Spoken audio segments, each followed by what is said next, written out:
Hey everybody, welcome back. My name is Elise, and this is 10 to Life, where we are talking everything, and I mean everything, true crime related.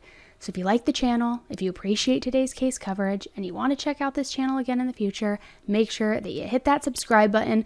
Honestly, I can't promise you that even by hitting it, you will stay subscribed because YouTube likes to unsubscribe people apparently, but hit it anyway, and it's like flipping a coin. Maybe it'll work, maybe it won't. And for all of my returning 10 to Lifers, welcome back. So happy to have you here with me today, and thank you for tuning in.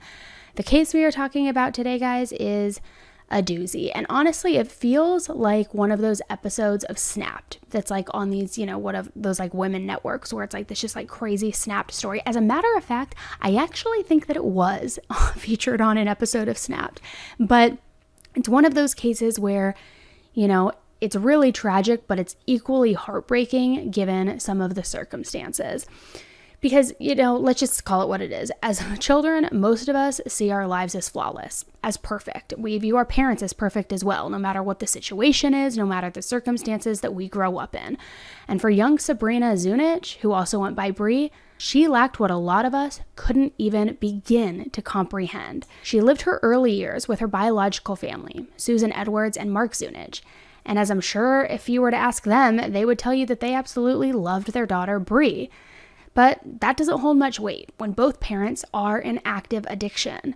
You can say you love whoever you want, but when you put drugs and alcohol before your child, that child grows up to learn love is just an empty word at the end of the day and doesn't really have much meaning. So this is a very sad story of neglect, instability, and two women who wanted the same thing in life, a stable, happy family. Although only one would live to tell the tale of the horrifying secrets to come. So guys, let's jump right in. 10 to Life with Elise starts right now.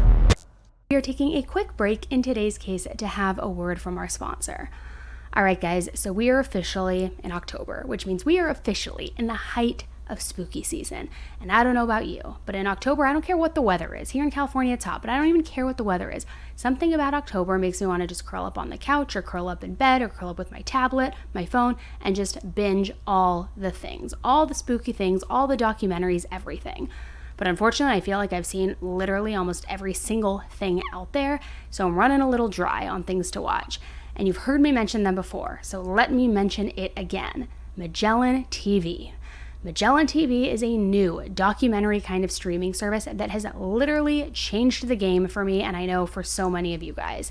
They have over 3,000 documentaries available to stream in all different types of genres. I always am, of course, right there front and center in their true crime area, but they have something for everybody. They have art, history, literature, I mean, you name it.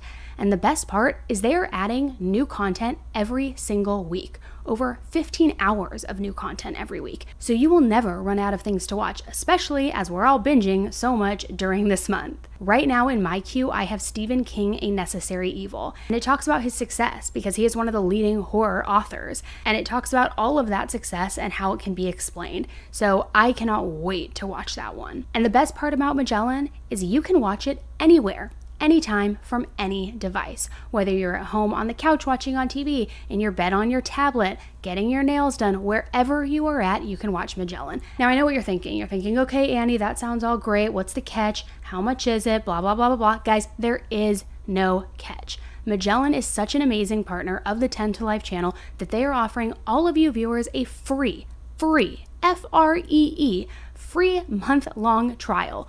All you have to do is click that link in the description. Guys, I'm telling you, check it out. So many of you always tell me how much you love it and how obsessed you are. So if you have not tried it, now is the time. You are going to love it. Thank you, Magellan TV, for of course being an amazing partner of the channel, but more so for just giving me fresh content to binge on the daily. And thank you, of course, for sponsoring today's video. And thank you to all of you viewers for understanding that sponsors are essential to the channel if we want to grow it to a place where I can deliver you more true crime all the time. Now go, sign up for Magellan, try your month, and tell me what you watched. Lisa and Kevin Knoefel were a happy, blended family in Willoughby Hills, Ohio. Lisa had a daughter named Megan Zanella from a prior marriage, and while Kevin had also been married previously, the two shared a young daughter, Haley. Lisa was a social worker who worked in the children's unit for sex-related crimes, while Kevin was a truck driver who was often away on business.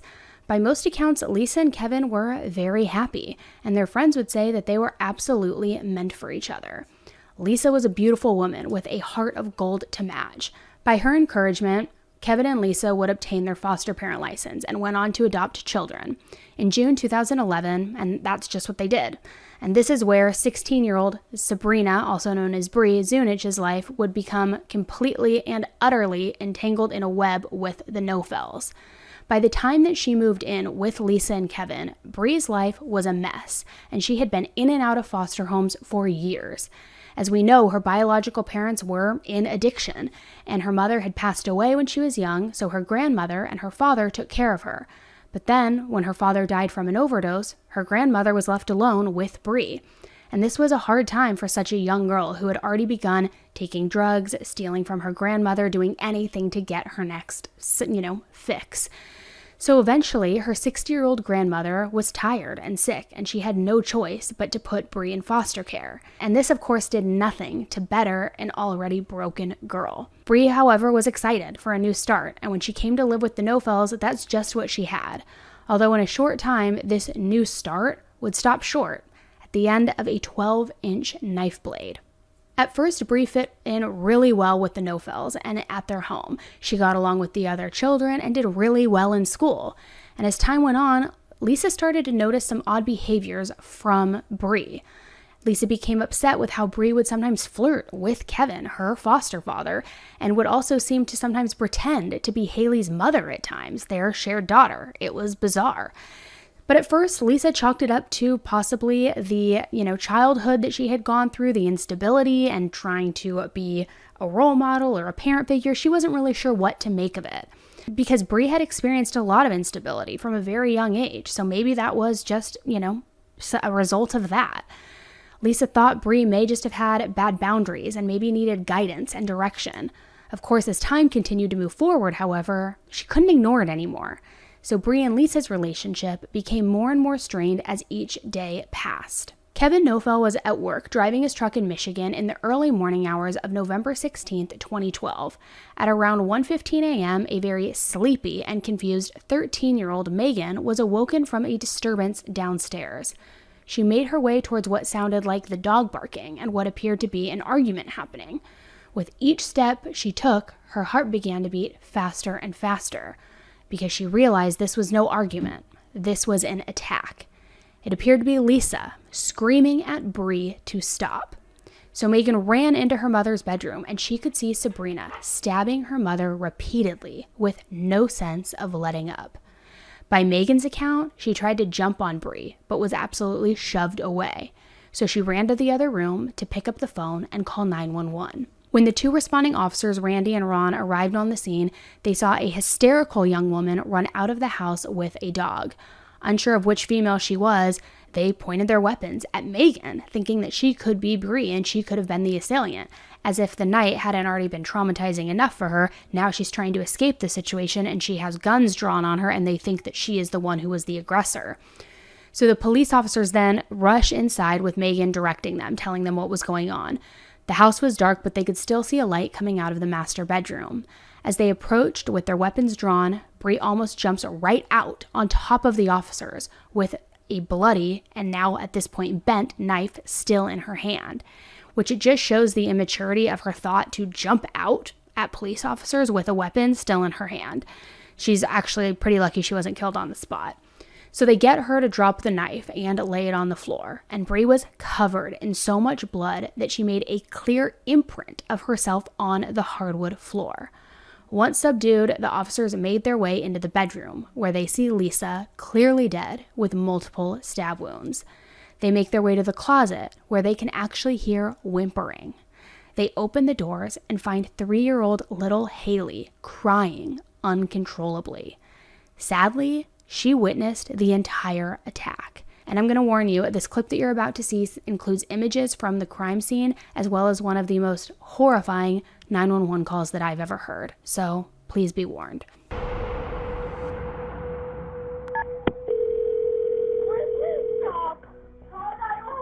911, what is your emergency? emergency. What is going on? Hello? She's stabbing my mom with a knife, and she's bruising her.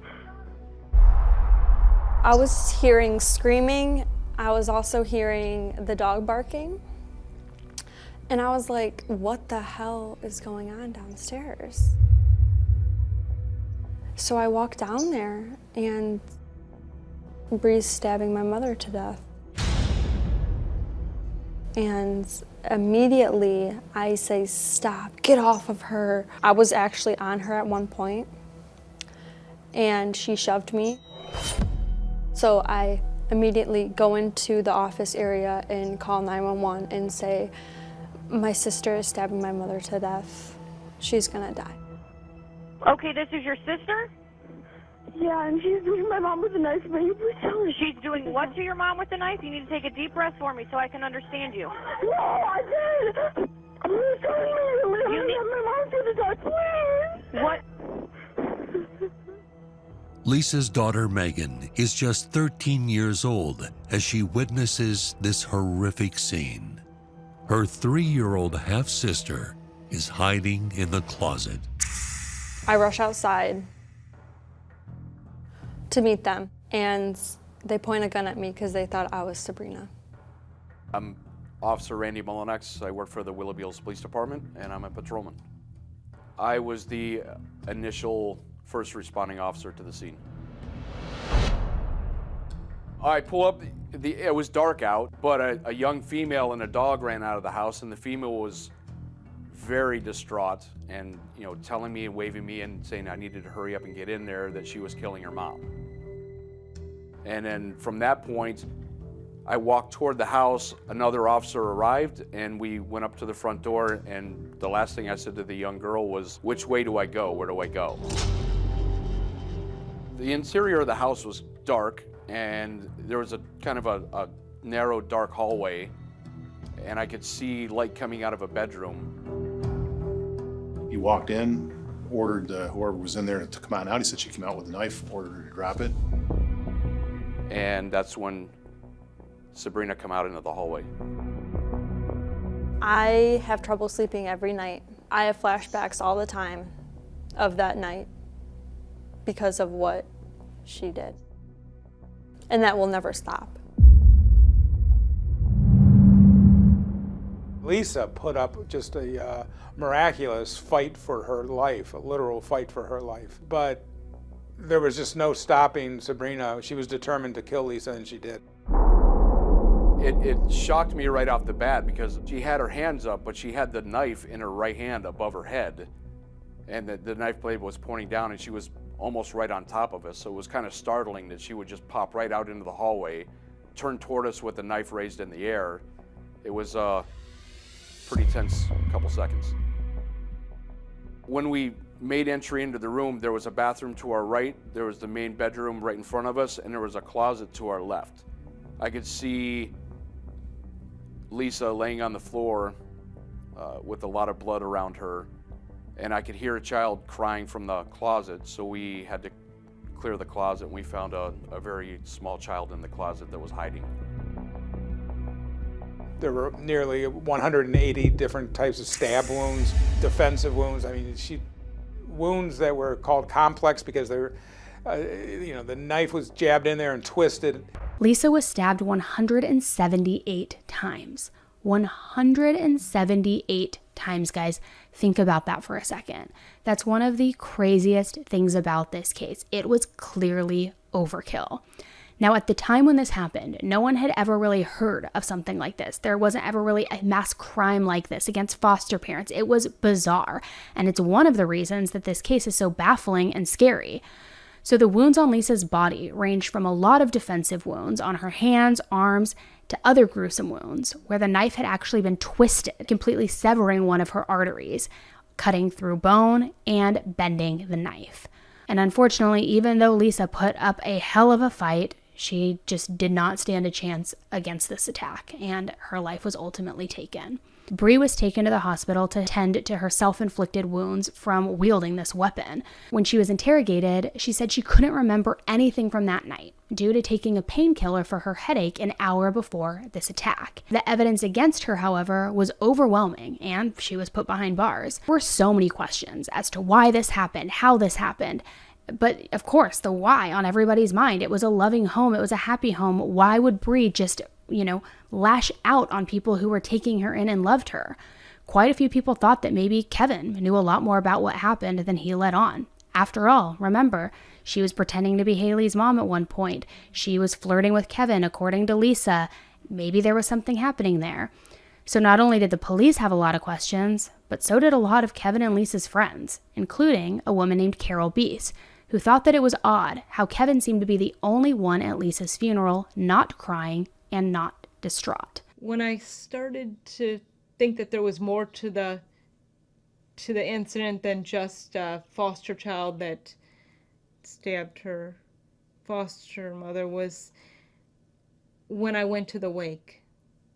When I went to the wake in the service that had an outpouring of support and a lot of tears and sadness by coworkers and that, there seemed to be one person there that didn't seem to have much tears or sadness about it, and that was Kevin.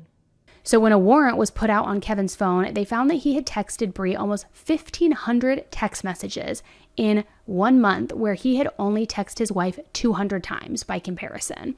So they thought that that was pretty compelling enough to bring him back in for questioning. But by this point, he had already lawyered up. So Bree wouldn't say anything about what happened and what the real story was until approximately 6 months later. In a process called proffer, which is where the prosecutor and defense attorney meet with the suspect, it gives the defendant a chance to tell the full truth of what happened. By doing so, it protects her from anything said being used against her later in court. So Bree had a very disturbing story to tell. What happened after she moved in with the Knoefels is extremely twisted. Kevin and Sabrina had, in fact, been having a relationship for about 8 months before the murder. It started with Kevin coming home from work asking for massages on his legs and inner thighs, just gross and creepy, and it very quickly progressed into a sexual relationship. Kevin told Bree that he and Lisa were having trouble in their marriage, and he had actually lied to her, saying that if she were to kill Lisa, he would protect Bree with Lisa's $750,000 life insurance. And he said that she would only go to prison for 2 to 3 years, and then boom, poof, they would live happily ever after. He said that when she got out, they could buy a house and they could raise Haley together. He also said that Bree could get her foster parent license, as if the system is going to actually give convicted murderers an opportunity to adopt a child. Probably not. I know that the foster care system is messed up, but I don't know that it is quite that messed up. So Bree thought that she actually had a chance at an even happier life with this man that she thought she loved. She was so easy manipulated that she let him play her like a puppeteer and got played herself.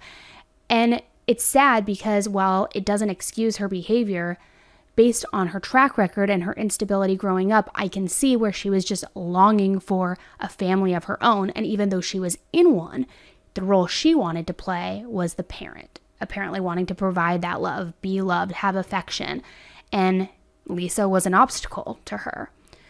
Kevin only visited Bree one time, the day after the murders, and it said that he got angry with the front desk attendant when they said that he couldn't see her. So the next day he tried to cash in on Lisa's life insurance policy. It's not clear if he got the payout right away or if it was paid to him later. Either way, he spent a lot of money on stupid, dumb boy toys. He bought an RV, he bought nice cars, was just spending his wife's life insurance policy money. And we know that oftentimes if there's a murder and the spouse is involved, it's either for money or an affair. And here you had a double whammy. And I think that Kevin's lack of interest in Bree after the murder is what actually made her agree to speak out with the attorneys and to share the details, because she knew that he wasn't really caring about her. It wasn't what she had thought. It wasn't the fairy tale that he sold to her. And she made it clear that he never visited her. Besides the very first night, he never called her, never wrote her, never put money on her books, nothing. And personally, I'm glad that he didn't, because she probably would continue to protect him and wouldn't have come forward with the whole story and what the truth was. So when the case finally went to trial in June of 2014, the now 19-year-old Bree testified on the stand and told a story of how she had been manipulated into killing Lisa and how he had told her that Lisa was worth more dead than alive. He also told Bree that she could live with him and become the 3-year-old Haley's foster mother. 19-year-old Sabrina Zunich walks into a Lake County courtroom to testify against her foster father, 43-year-old Kevin Knoefel. Prosecutors contend Knoefel seduced Sabrina Zunich and then convinced her to murder his wife, 41-year-old Lisa Knoefel. I will. Zunich testifies that after a troubled upbringing, she was happy that she was allowed to move into the Knoefel home in 2011. She says Kevin Knoefel eventually began an intimate relationship with her when she was 17. She says it began when Knoefel asked her for a massage. I was massaging his inner thighs because of him being a truck driver and having pain there. Zunich says the illegal relationship progressed to the point that they were together any time that Knoefel's wife and 13-year-old daughter were not in the home. What was his relationship to you? It was when a foster father when needed to be and when a lover when not being a foster father. But there was trouble in the home. Lisa Knoefel viewed Sabrina Zunich as a disruptive force and began to suspect that her husband viewed Sabrina as more than a foster daughter. She wanted me out. And she made those comments directly to you? Yes. Zunich says it was in that time frame that Kevin Knoefel began to talk about having his wife killed and told Zunich about the $785,000 in insurance policies that he had on Lisa Knoefel's life. Can you describe for us or give us an idea of exactly the statements that Mr. Knoefel made to you about his wife being gone? She would be worth more dead than alive. Did you engage in any other activity with the defendant about that topic at that time? Yes. And what happened? About how to kill her. Zunich says Knoefel eventually suggested that she stab Lisa Knoefel with a large knife, and that's what she did 178 times in the early morning hours of November 16th, 2012. Why did you do that? Because I was doing what I was told to do. Right. And who told you to do that? Kevin. Right. And why did you keep doing that? Because I knew I was already going to jail. And Kevin, of course, denied all of these claims that Bree was making, and it became a he said, she said battle and circus between the prosecution and Kevin's defense attorneys.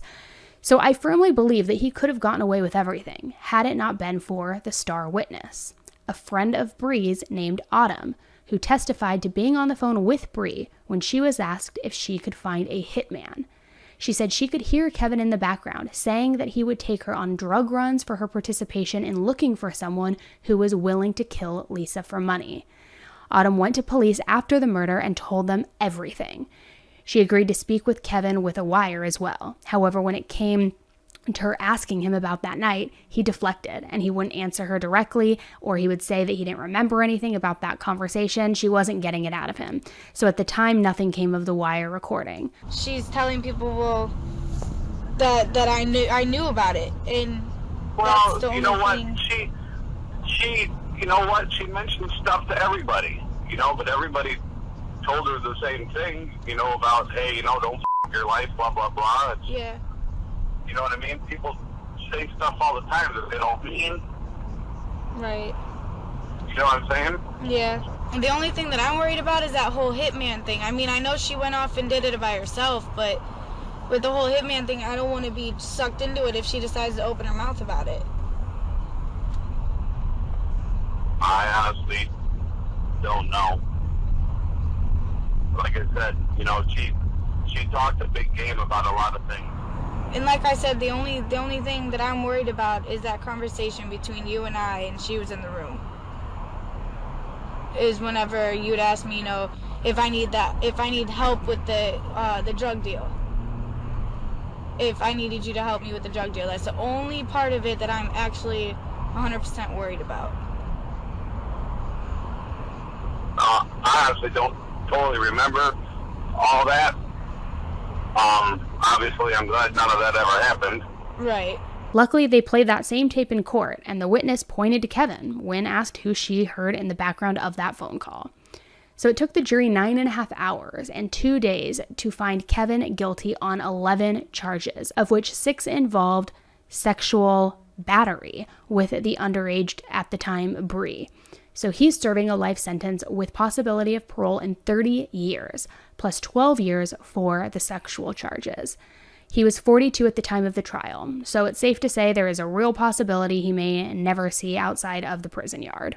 I realize that throughout this process, as your attorney has indicated, you have done nothing wrong. Your attorney has indicated that, has championed that cause for you. The jury listened to that, but the jury did not agree. The jury's verdict indicates that they believe that this murder would not have happened without your involvement, without your encouragement, without your actions, without your directions. Clearly, the sexual offenses would not have occurred in the jury's mind without your involvement, your actions, your direction, and your participation. As such, you stand before me convicted of 11 offenses, 5 of them dealing with the murder of Elise Knoefel, 6 of them dealing with the sexual battery of Sabrina Zunich. Therefore, the court has no choice in this matter but to begin sentencing. The record needs to reflect that the court has considered the overriding purposes and principles of felony sentencing set forth in 292911 and 292912. Those being to protect the public from future crime by the defendant and others, and to punish the defendant. Using the minimum sanctions that the court determines accomplish this purpose without imposing an unnecessary burden on state or local government resources. In determining the most effective way to comply with those purposes and principles, this court has considered all the relevant factors: the need for incapacitation, deterrence, rehabilitation, and restitution, including the factors relating to the seriousness of the defendant's conduct, the impact this has had upon the victims in this matter, the factors relating to the likelihood of the defendant's recidivism, the prior record of the defendant, the pre-sentence investigative report, the recommendations and comments of the probation department, comments of counsel, the comments of the victims in this matter, as well as the letters that were received on behalf of the defendant from friends and family. As pointed out in pursuant to 292912B, this is a situation where both of the victims suffered serious physical, psychological harm. The offender's relationship with both victims facilitated the offense with reference to the murder. Murder, in this case, Mr. Knoefel acted as part of an organized criminal activity. I concur that I've seen no remorse at any point during this proceeding, either before the trial, during the trial, or up to today. As such, and as pointed out, there has been no prior record of the defendant. He has no convictions. He's lived a law-abiding life. In this case, there is mandatory prison time that must be imposed due to the offenses that have been committed and due to the verdict that has been returned.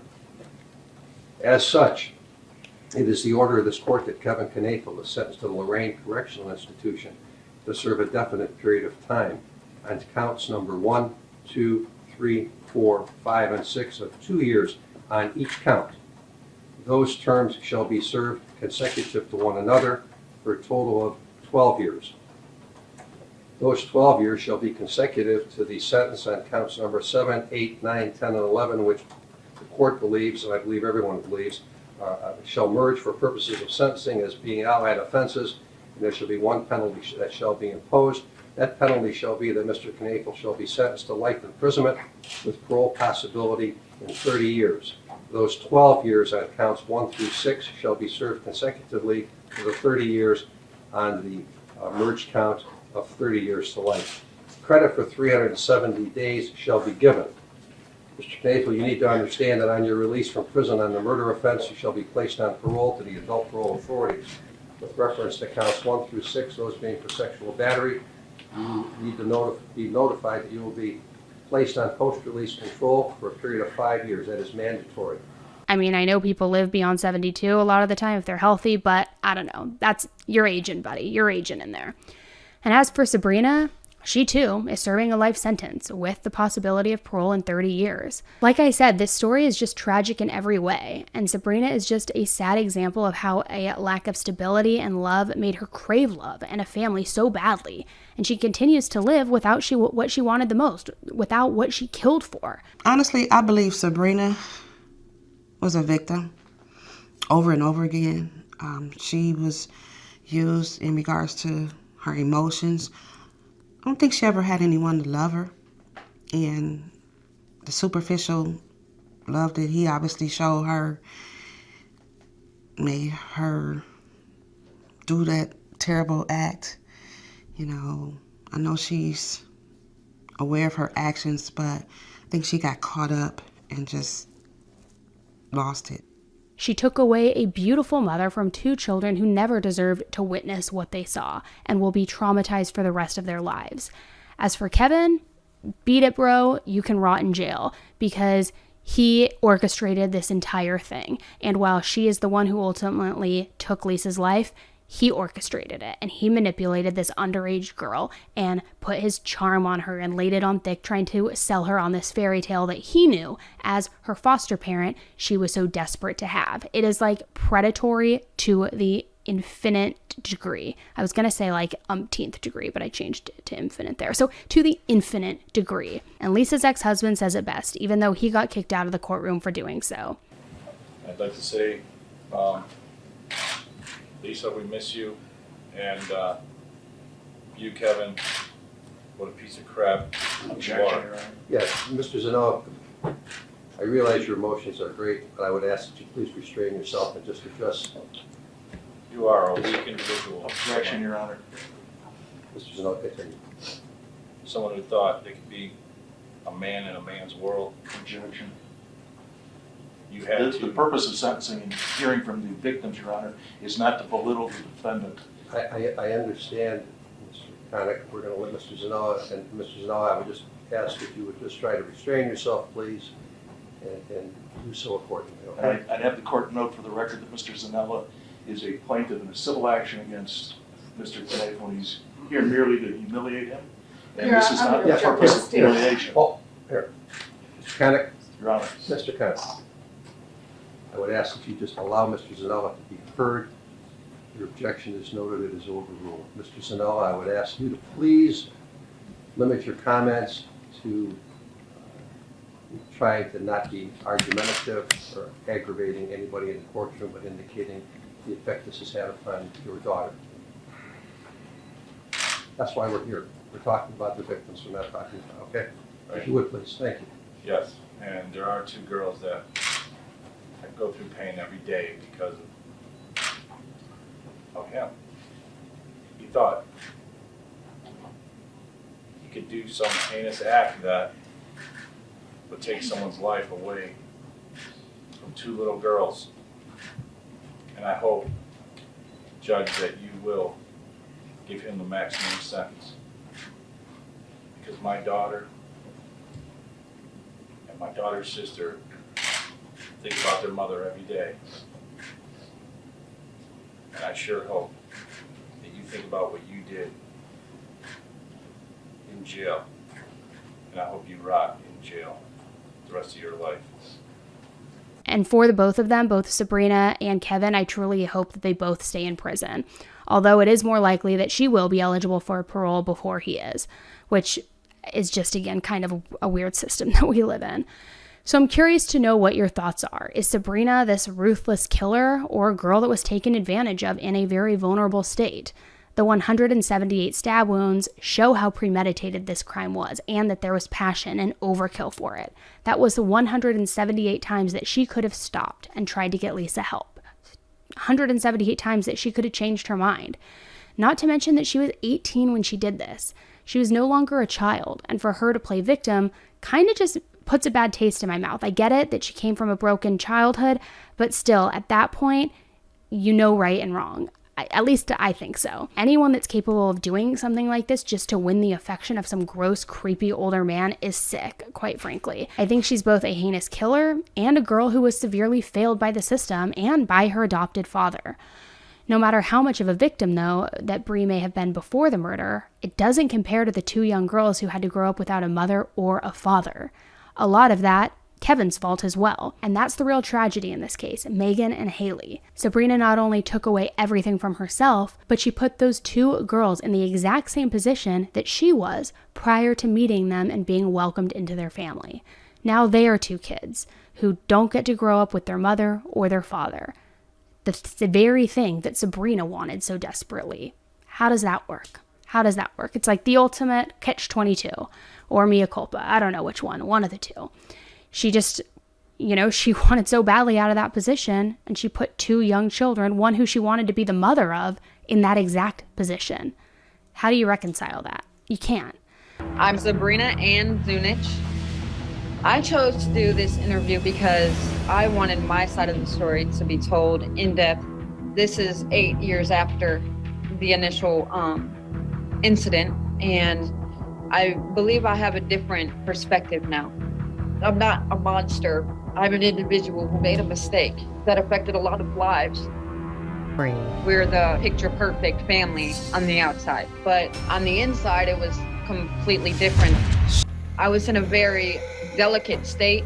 I was in love with this man, what I thought was love. I was convinced that I was gonna lose everything that I've ever dreamed of. This didn't happen. So I'm curious to know what you guys think about this case. What do you make of it? Do you think that Sabrina was a, willing participant and of sound mind and did this because she truly had, the wherewithal to want to execute this for whatever reasons? Or do you think that she was manipulated by Kevin? Do you think that he wanted the money? He saw this hot new little younger version. He obviously was selfish enough to not care about his 2 girls. So what was the motive there? What do you guys think? Let me know in the comments below. Thanks again for tuning in today, guys. As a reminder, if you want early access to all of my videos, you can do so by going to Patreon. You also can join the Discord from there. And yeah, all right, until the next case, stay safe. Bye.